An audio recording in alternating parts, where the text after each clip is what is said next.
Kurani dhe dhikri janë, si me thonë, një tematik, sepse dhikri ma i mirë është pa kur farë dyshimi fjale Allah subhanahu wa ta'ala.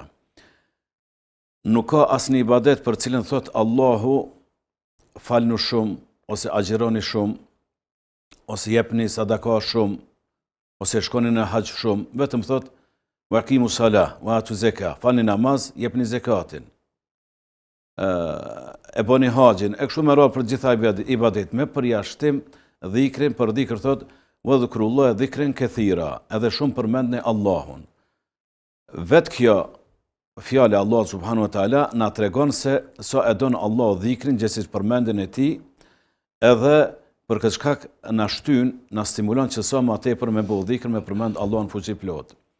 Nëse shqojmë edhe ajete tjera, edhe hadithe tjera, do të shohim se çfarë peshe, çfarë rëndësie ka dhikri, mjafton ta lexojmë, ta zbashku, ta ndëgjojmë fjalën e Allahut, ajeti parafundi sure El-Gjuma, وإذا قضيت الصلاة فانتشروا في الأرض وابتغوا من فضل الله واذكروا الله كثيرا لعلكم تفلحون.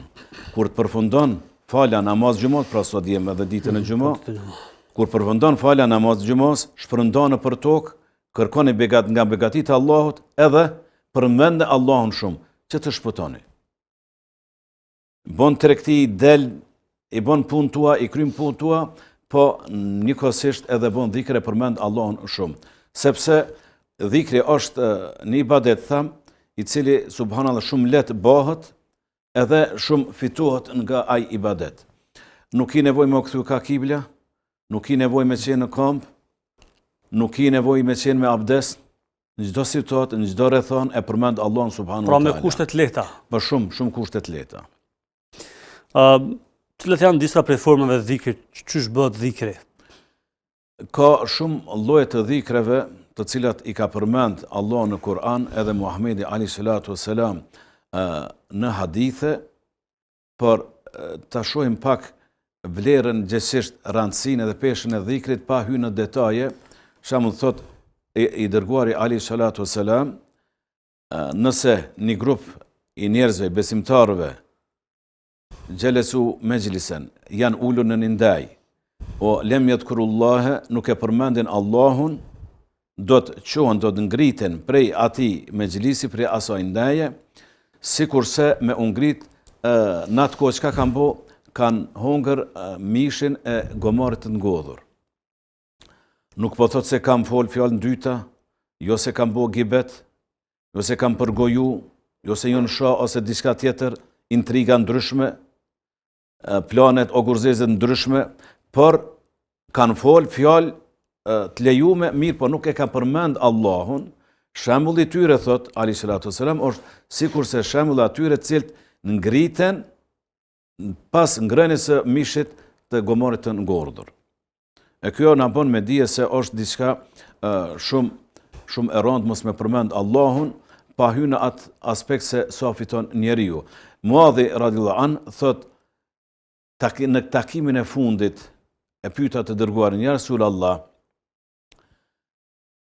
cili islam është më hajër, më i mirë? Ka thonë, me pas gjuhën e lagur me dhikr, pra dhikri.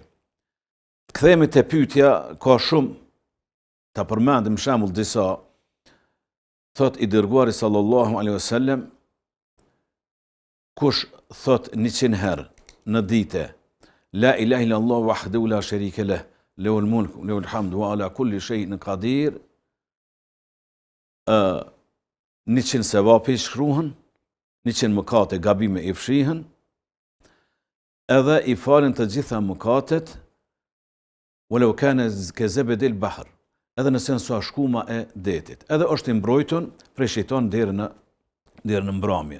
Gjithashtu vlen edhe për subhanallahu bihamdihi, ose është shumë mbreslën se është hadithi që kur ka dalë ky hadith sahih, Sheikh Albani ka bë sejdë falendëruese se di shukr, thot ja arabiun erdni beduin, të i dërguari sallallahu alaihi wasallam tha, ja Rasulullah, mësom diçka, me çka ti lutem Allahut. Ka thonë, thuj, subhanallah, elhamdulillah, la ilaha illallah, Allahu ekber. Ai me gishta, subhanallah, elhamdulillah, la ilaha illallah, Allahu akbar. Edhe po shkon po i përsërit duke i prek edhe gishta, 4 gishta. Po kthehet pejgamberi sallallahu alajhi wasallam, shokët që kanë qenë të ulur, po i thot, çka e kujtu tash këtij xhorri? Me buzëqeshje. Do të thot, çka do më na thon ka tash ky. Po të vëlla këtu për Allahun e për mu, çka ka për mu? Ja ka marrë dorën pejgamberi sallallahu alajhi wasallam, 4 po ashton, 5 Allahumma ighfirli, Allahumma irhamni, Allahumma rzuqni. Po bon 7. Thot, kur thu subhanallah, Allahu e pranon këtë se e ke madhru Allahun. Gjithashtu edhe për elhamdulillah, për la ilaha illallah, për Allahu akbar. Kur thu, po i thot tash atina, përmes edhe neve po na drejtohet, nisi harit shumë i madh, një mundësi me fitu shumë, me një angazhim shumë të vogël minimal. Kur themi Allahumma ighfirli, kad gafert, o Allah falem, të fala. Kur thu Allahumma irhamni, o Allah më mëshiro, thot vetëm se të kam mëshiru. Kur thu Allahumma rzuqni, o Allah më jep rizq, më furnizo, kad rezaktuk. Të kam dhënë rizq, të kam dhënë pasuri, të kam furnizu.